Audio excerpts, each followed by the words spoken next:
ल आजको भिडियोमा चाहिँ हामी के गर्छौं भनेर भन्दा एउटा प्रायोरिटी अर्डर भन्ने कुरा पढ्छौं। सो यो प्रायोरिटी अर्डर के हो र किन चाहिन्छ भन्ने कुरा सुरुमा थोरै हेरिहालौँ है। सो प्रायोरिटी अर्डर भनेको चाहिँ के हो भनेर भन्दा फङ्सनल ग्रुपको प्रायोरिटी अर्डर हामीलाई चाहिन्छ है। फङ्सनल ग्रुप जुन तिमीले नोमेनक्लेचरमा पढ्छौ त्यसको लागि हामीलाई प्रायोरिटी अर्डर चाहिन्छ। किन चाहिन्छ भनेर भन्दाखेरि चाहिँ किनभने मानिलो कुनै कम्पाउन्डमा के छ more than one functional group छ है। सो त्यतिखेर हामीले के गर्नुपर्छ एउटा प्रिन्सिपल फङ्सनल ग्रुप डिसाइड गर्नुपर्छ। जस्तै फर इक्जाम्पल मैले यहाँ कुनै एउटा कम्पाउन्ड बनाएँ है। मैले यहाँ कुनै कम्पाउन्ड बनाएँ भने CH3 CHOH हैन CH2 अनि त्यसपछि COH। सपोज मैले यो कम्पाउन्ड बनाएँ है। सो यहाँ हेरिरहेको छौँ हामीले दुईवटा फङ्सनल ग्रुप, एउटा COH एउटा OH। सो दुईटा फङ्सनल ग्रुप छ। अब तिम्रो आफै भन दुईटा फङ्सनल ग्रुपमा हामीले के गर्नुपर्छ एउटा प्रिन्सिपल फङ्सनल ग्रुपलाई छान्नुपर्छ। किनभने यो संसारको नियमै यस्तै हो। किनभने दुईटा बाटो पाछ नि हामी एक बाटोतिर जानै पर्छ। म डाक्टर नि बन्छु इन्जिनियर नि बन्छु भनेर त हुँदैन है। सो एउटा बाटो त हामीले रोज्नै पर्छ। सो यहाँ पनि हामीले एउटा प्रिन्सिपल फङ्सनल ग्रुप छान्नै पर्छ। सो त्यो कसरी छान्ने भनेर भन्दा अब तिमीले मैले भने अनुसार हुँदैन। सो त्यसको लागि एउटा प्रायोरिटी अर्डर भन्ने हुन्छ। सो यसैको लागि हामीले प्रायोरिटी अर्डर चाहिँ यो याद गर्नुपर्छ। सो सिरियली एउटा प्रायोरिटी अर्डरको लिस्ट हो। अब यसरी गर्दा याद गर्दा अलिकति गाह्रो हुन्छ होला। त्यही भएर मैले चाहिँ यो भिडियोमा दुईटा ट्रिक लिएर आएको छु यो प्रायोरिटी अर्डरलाई याद गर्नको लागि। सो एउटा चाहिँ यो दुईटै ट्रिक मेरो होइन, खासमा यो युट्युबमा अथवा फालाफाल पाइन्छ। सो मैले कम्पाइल गरेर राखेँ मात्र हो। तिमीलाई दुईटामा जुन सजिलो लाग्छ तिमीले त्यही एप्लाई गर्दा हुन्छ है। सो सुरुको ट्रिक चाहिँ के छ भन्दा कार सेन्टर भनेर पढ्ने ल। सो कार सेन्टर AC3 जेसे एम्बेसेडर सियाका टेम्पो थी भनेर भन्या हो। अब यो अलिकति सुरुमा भन्न अलिकति गाह्रो हुन्छ, तर यसलाई 4-5 चोटि 6-7 चोटि भन्यो भने चाहिँ याद हुन्छ है। सो कार सेन्टर है, यो सेन्टरवाला कार भनेर सम्झ। कार सेन्टर AC3 जेसे एम्बेसेडर सियाका टेम्पो थी। अब यसको फुल फर्म हामी हेरिहाल्छौँ। सो यसको फुल फर्ममा हेर्दा CRबाट कार्बोक्सिलिक एसिडबाट सम्झिने, सेन्टरलाई SANTR सेन्टर तीनटामा डिभाइड गर्ने। सो एसबाट सल्फोनिक एसिड, ANबाट एनहाइड्राइड अनि टरबाट स्टर सम्झिने ल। टरबाट हामीले के सम्झिनु पर्यो भन्दा स्टरको टर सम्झिने स्टर। अनि त्यसै गरेर थी जेसे भनेको जुन यो ब्राकेटमा छ यो चाहिँ केही पनि होइन, यो भाका मिलाउनको लागि मात्र हो भनेर बुझ। अनि त्यस पछाडि यो एम्बेसेडर जुन यो एम्बेसेडर छ यो एम्बेसेडर भनेको AMD भनेको के हो अमाइड भनेर सम्झ। अनि यो सियाका यसलाई पढ्दा चाहिँ सियाका भनेर पढ ल। सीबाट साइनाइड, आईबाट आइसोसाइनाइड, एबाट अल्डिहाइड, केबाट किटोन, एबाट अल्कोहल है।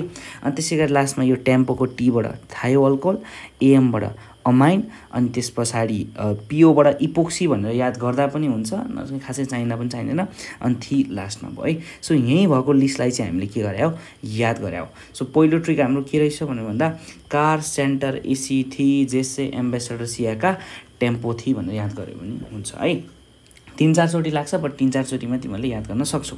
सो अब यो ट्रिक मान्यो दाइ मलाई याद भएन, यो ट्रिक याद भएन, यो अलिकति मलाई यो कार सेन्टर वाइन्टर भन्न मलाई अप्ठ्यारो लाग्यो भने तिमीले ट्रिक 2 अप्लाई नि गर्दा हुन्छ है। सो नेक्स्ट ट्रिकमा चाहिँ हामीले के गर्ने भनेर भन्दा एसिड अनि त्यस पछाडि एसिडको डेरिभेटिभ, त्यस पछाडि triple bond, double bond, single bond है। यसमा चाहिँ हामीले के गर्ने एसिड अनि एसिडको डेरिभेटिभ, त्यस पछाडि triple bond, double bond, single bond. So यसमा हामीले के गर्ने एसिडमा हेरेर है। सो सबैभन्दा सुरुमा एसिड आउँछ अरे। एसिडमा दुईटा कार्बोक्सिलिक एसिड र सल्फोनिक एसिड। अब यो दुईटामा हामीले छान्नु पर्यो भने के गरिदिने भन्दा अल्फाबेटले हेरिदिने।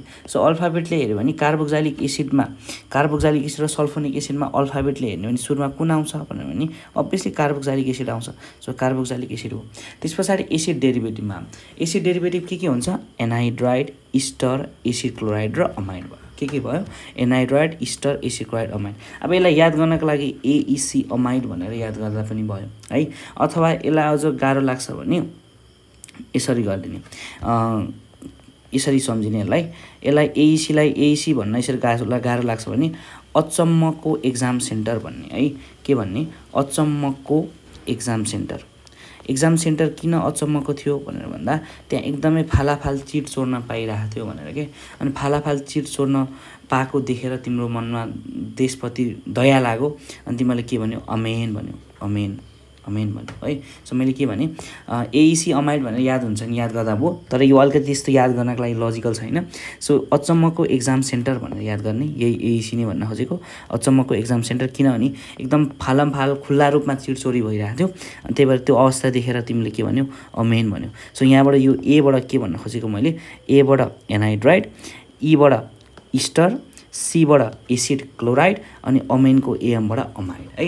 ल अनि त्यस पछाडि ट्रिपल बोन्ड, ट्रिपल बोन्ड केमा हुन्छ, साइनाइड र आइसोसाइनाइड। यसको लागि चाहिँ थोरै स्ट्रक्चर थाहा हुनुपर्छ क्या तिमीहरूलाई है। साइनाइड र आइसोसाइनाइडमा ट्रिपल बोन्ड हुन्छ।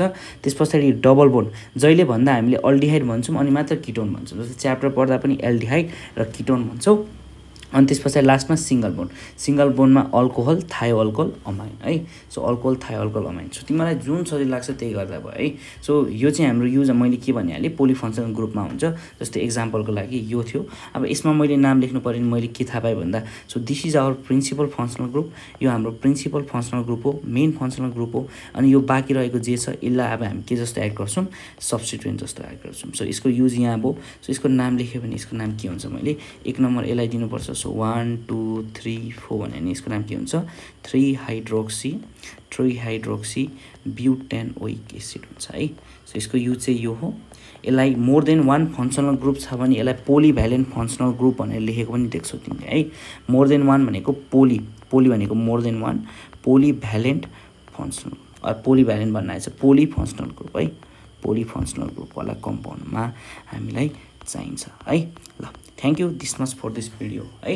बिस्तारै हामी अझै भिडियो लिएर आउँदै गर्छौँ।